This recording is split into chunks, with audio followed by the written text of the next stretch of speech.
Assalamualaikum warahmatullahi wabarakatuh. Selamat berjumpa kembali di channel saya, Kegiatan Arif. Kali ini saya akan membagikan tips kepada teman-teman bagaimana cara membuka awal toko kelontong atau toko modern minimarket perorangan ya. Ini berdasarkan pengalaman saya selama saya membuka toko ini 2011 sampai sekarang. Jadi ini hanya berdasar pengalaman saya. Nanti kalaupun ada yang kekurangan, kalaupun ada yang kurang untuk teman-teman, bisa kita share bareng-bareng agar semua teman-teman bisa dapat menyaksikan tips-tips yang kita berikan bersama-sama. Oke.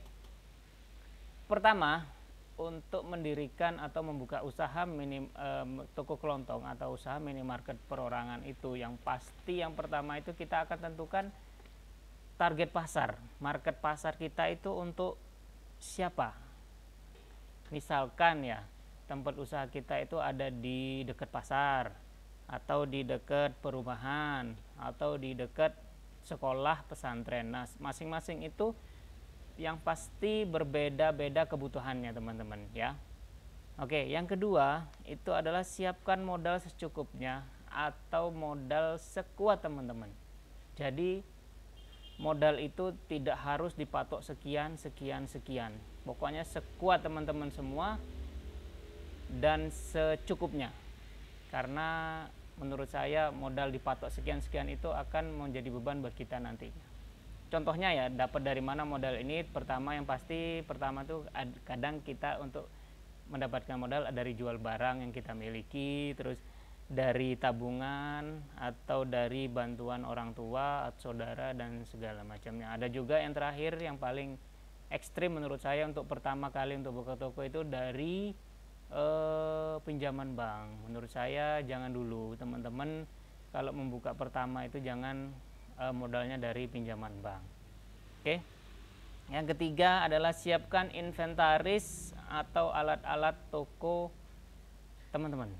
Jadi contoh ya, rak ini sangat penting banget untuk menata barang-barang teman-teman ya. Terus meja kasir, kulkas, timbangan, kalkulator, dan yang terakhir yang paling penting sekarang adalah itu memakai program toko atau software toko. Itu sangat membantu kita dalam meninventarisasi keluar masuknya barang, dan gampang banget kita juga melihat cash flow laba rugi kita. Itu sangat bermanfaat banget. Jadi teman-teman kalaupun belum bisa ya harus dihitung secara manual ya, tapi menurut saya yang paling penting, yang paling sangat bagus itu sekarang adalah pakai software toko. Oke, selanjutnya yang keempat adalah list barang yang akan kita jual. Nah, misalnya dari target pasar kita tadi di dekat pasar atau di dekat perumahan, dekat sekolah, itu kita list dulu apa sekiranya kebutuhan dari target pasar kita. Contohnya nih yang paling laris ya di toko saya tuh ya, yang satu itu rokok, kebutuhan sembako kayak gula, telur, beras, itu yang kedua laris.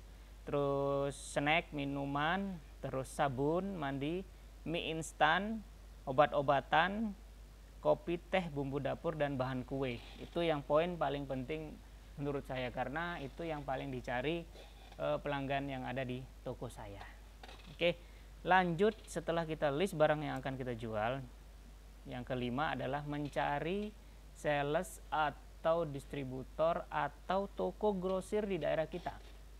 Nah, jadi misalnya nih ya, kalau usaha toko kita itu dekat di perkotaan, pasti banyak ya distributor atau gudang-gudang distributor itu banyak. Tapi kalau toko kita jauh dari perkotaan itu nggak mungkin kita cari distributor yang jauh untuk awal-awal kita buka. Pasti kita akan cari toko grosir di dekat-dekat kita saja, seperti di pasar besar dekat toko kita, atau pasar yang sekiranya agak besar di daerah kita, itu pasti ada toko grosir yang melayani pembelian secara grosir ya.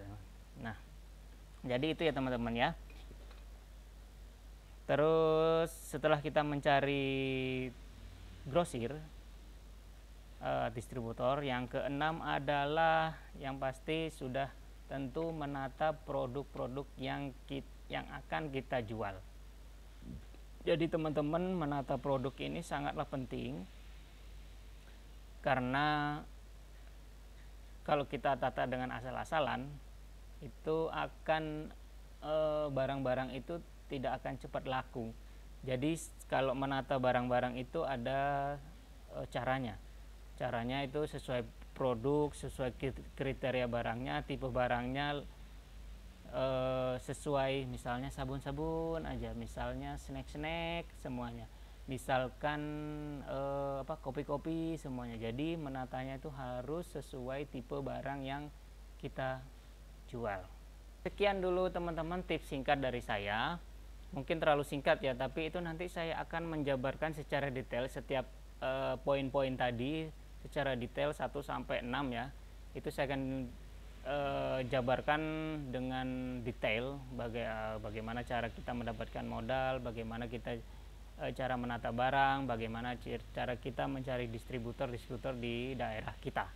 Oke, sekian dulu teman-teman, semoga video ini bermanfaat bagi teman-teman. Jangan lupa subscribe, like, dan komen di bawah ya, mau mau saya buatkan video apa lagi untuk keperluan toko kelontong.